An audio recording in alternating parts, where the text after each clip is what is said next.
ஒரு அண்மை செய்தி. சென்னையில் 5 இடங்களில் லஞ்ச ஒழிப்புத்துறை அதிகாரிகள் சோதனை நடத்தி வருகின்றனர்.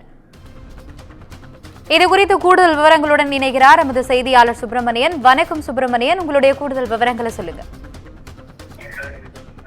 சென்னையில் 5 இடங்களில் லஞ்ச ஒழிப்புத்துறை போலீசார் சோதனை மேற்கொண்டு வருகின்றனர். வேளச்சேரி அதிமுக பொதுச் செயலாளர் மூர்த்தி என்பவருக்கு சொந்தமான இடங்களில் இந்த சோதனை என்பது நடத்தப்பட்டு வருவதாக போலீசார் தரப்பில் தெரிவிக்கப்பட்டிருக்கிறது. வேளச்சேரியில் 2 இடங்களிலும், மாம்பலம், திருவல்லிக்கேணி, அதே போல கோவை மாவட்டத்திலும் லஞ்ச ஒழிப்புத்துறை சோதனை என்பது நடத்தப்பட்டுக் கொண்டிருக்கிறது. அதாவது என்ன வழக்கிற்காக இந்த சோதனை என்பதை பார்க்கும்போது 2021ஆம் ஆண்டு வேளச்சேரியில் 1200 சதுர அடி நிலத்தை வேளச்சேரி அதிமுக பகுதி செயலர் மூர்த்தி மற்றும் அவரது மனைவி பெயரிலும் பத்திரப்பதிவு என்பது நடந்திருக்கிறது. நகர்ப்புற நில முறைப்படுத்துதல் சட்டத்தின் அடிப்படையில் கட்டுமானம்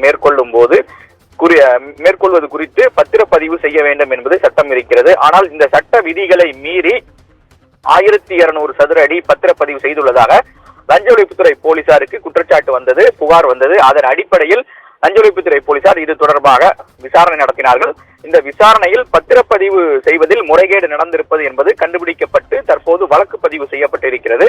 அதில் தாசில்தார் மணிசேகர், சர்வேயர் துணை ஆய்வாளர் லோகநாதன், உதவி ஆய்வாளர் சந்தோஷ், தாலுகா அதிகாரி ஸ்ரீதேவி மற்றும் இந்த இடத்தை பதிவு செய்த வேளச்சேரியை சேர்ந்த மூர்த்தி, அவரது மனைவி உள்ளிட்ட 6 பேர் மீது லஞ்ச ஒழிப்புத்துறை போலீசார் வழக்கு பதிவு செய்திருக்கிறார்கள். ஊழல் தடுப்பு சட்டத்தின் கீழ் இந்த வழக்கு பதிவு என்பது செய்யப்பட்டிருக்கிறது. குறிப்பாக இந்த அரசு அதிகாரிகள் மூலமாக சட்டவிரோதமாக இந்த நிலத்தை பத்திரப்பதிவு செய்திருப்பது கண்டுபிடிக்கப்பட்டிருக்கிறது. அதன் அடிப்படையில் தான் லஞ்ச ஒழிப்புத்துறை போலீசார் இது தொடர்பாக வழக்கு பதிவு செய்திருக்கிறார்கள். வழக்கு பதிவு செய்யப்பட்டிருக்கக்கூடிய சூழ்நிலையில் தான் தற்போது சோதனை என்பது மேற்கொள்ளப்பட்டு வருகிறது. வேளச்சேரி அதிமுக பகுதி செயலாளர் மூர்த்தி அவருடைய வீடு வேளச்சேரியில் இருக்கிறது. அவருடைய வீடு, அதே போல மாம்பலம், திருவல்லிக்கேணி, கோவை ஆகிய 5 இடங்களிலும் இன்று காலையிலிருந்து லஞ்ச ஒழிப்புத்துறை போலீசார் சோதனை நடத்தி கொண்டிருக்கிறார்கள். உங்களுடைய விவரங்களுக்கு நன்றி சுப்பிரமணியன்.